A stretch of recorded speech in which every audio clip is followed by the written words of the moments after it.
What's up, everyone? Thralls of Metal here. You guys opened the box, so we came. I am Shredlord and Necrotic Nick. And today we are bringing you an album review from Deviant Process from Seasons of Mist. The album is Nurture.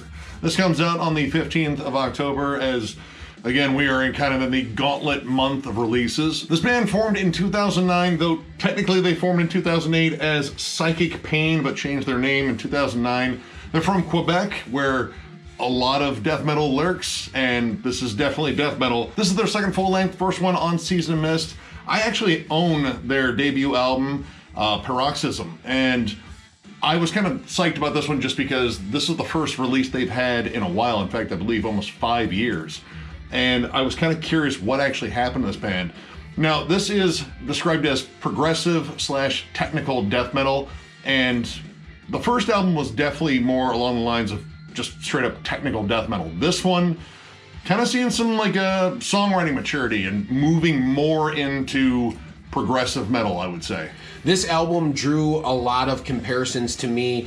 Everything from Cynic to Gorod to Intervals to even Death in some spots, early Contortionist, later Job for a Cowboy, be it Sun Eater, maybe even The Faceless a little bit at times. Just a lot of the good tech death metal bands you hear a lot of that influence from. Yeah, I definitely got a lot of those. Also, maybe like later Gorguts and Scale the Summit.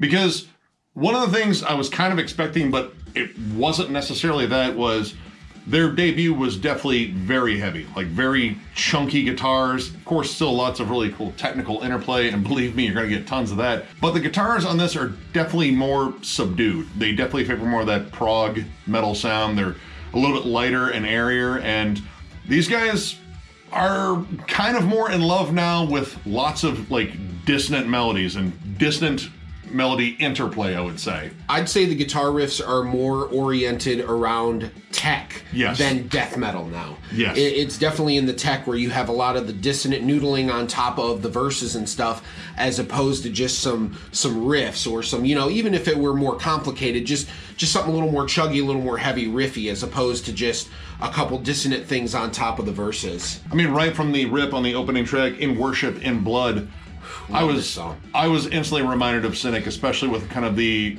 jazz fusion sort of breaks that come in there in between intermittent just blast beat fest, because this drummer is a maniac. Badass. And complemented well by a really awesome bassist who, honestly, I think he carries a lot of the melodies with him. I found myself more drawn to his bass work because it seemed like it anchored a lot of the songs, because the guitar work is just all over the place, and kind of all over the place in a really good way.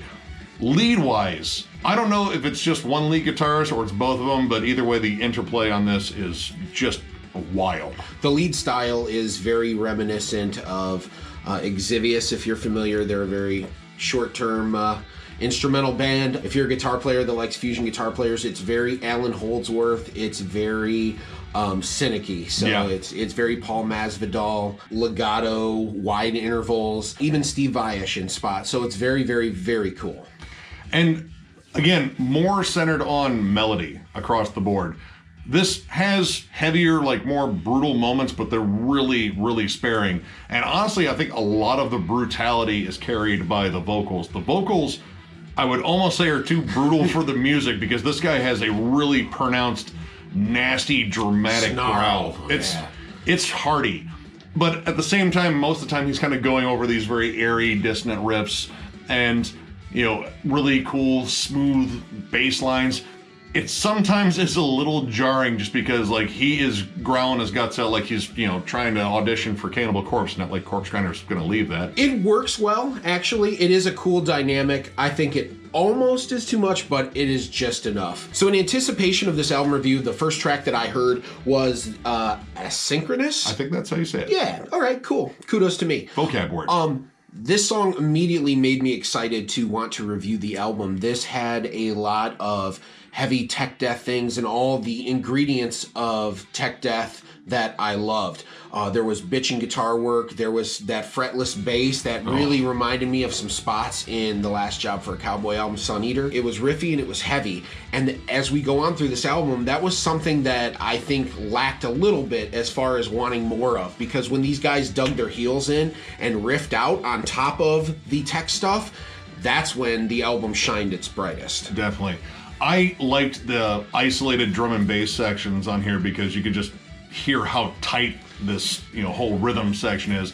And some of those cleaner spots on that song kind of reminded me of Rush, just a little bit. Like, obviously quite a bit heavier, but still there's a lot of acoustic passages on here, and that is something I think they do really well. That same level of interplay in terms of the guitars, except lighter, prettier. And really the melodies on those acoustic sections I think are some of the best hooks on here. They just have big, pronounced, like lush melodies across the board. One of my favorites on here, though, in terms of kind of going back to that later death sound, was Certus Magna. That song pretty much goes right into human individual thought patterns sort of territory. A little bit riffier than I think, well, a good chunk of this is. Like, it has a really pronounced kind of more death metal riff, like kind of a 90s death metal riff to it. And coming back to that whole acoustic interplay, this song bounces back and forth really well with these cool acoustic sections into really big, heavy, riffy sections. And that was one of my favorite dynamics of this entire album. I think this song, it kind of has a little bit of a nod to the past, but it's definitely very forward thinking. And I think this kind of shows off the big proggy muscles that apparently they've been working out. And even when the spots are clean, they still had an excellent way of being melodic, yet haunting. Not many people can do it well. They did it well. Yeah. To me, maybe the king of it would be Mike Ockerfeld from Opeth. And yeah, dude, I thought it was very, very cool.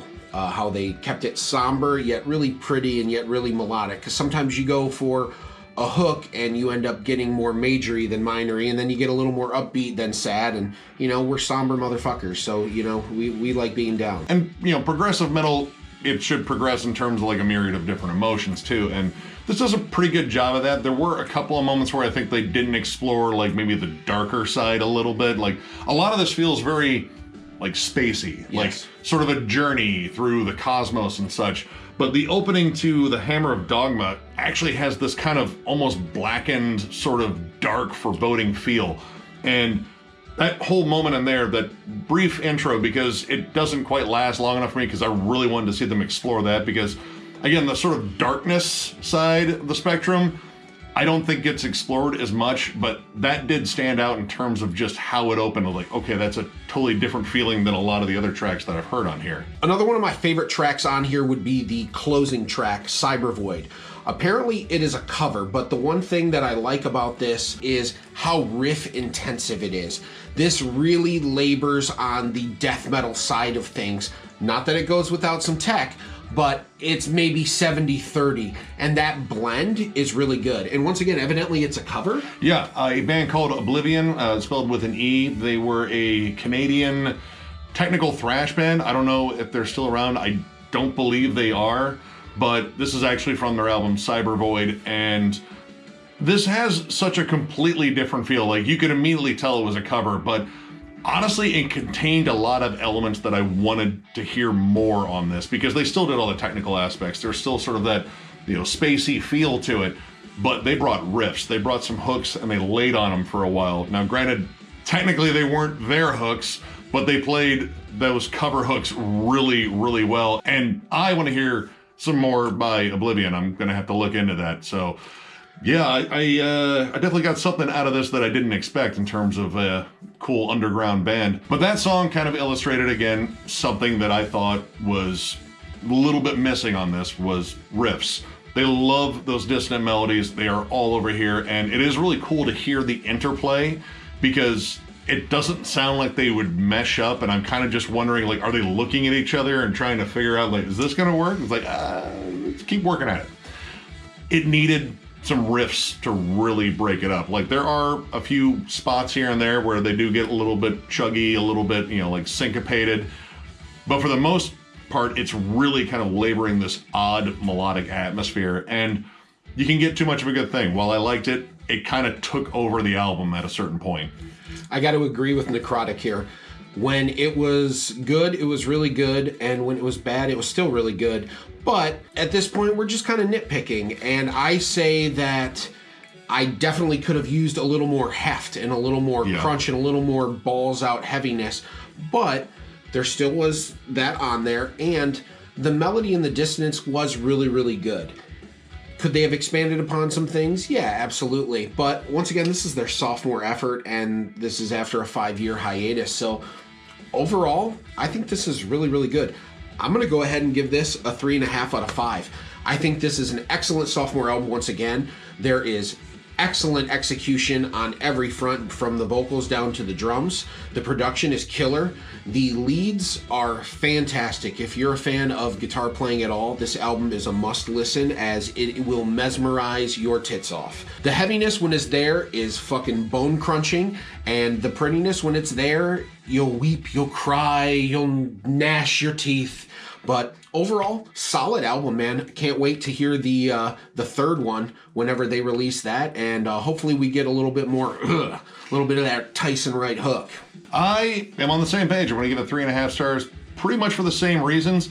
I had the advantage of actually knowing what their first album sounded like, and yeah, the heft is definitely missing, but the elements that have kind of replaced it are still really good too. I just kind of want to hear the mix of the two. Like, there's nothing wrong with riffs, but I love what they're doing too, because it is very technical and very intricate, and it has a really cool feel to it.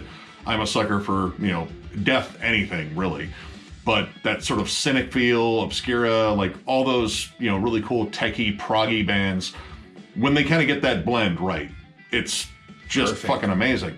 These guys are still working on it, but they have a great sophomore effort here. I like the fact that it's different than the first one, and there is definitely musical growth here. And when it's engaging, like, you're completely locked in.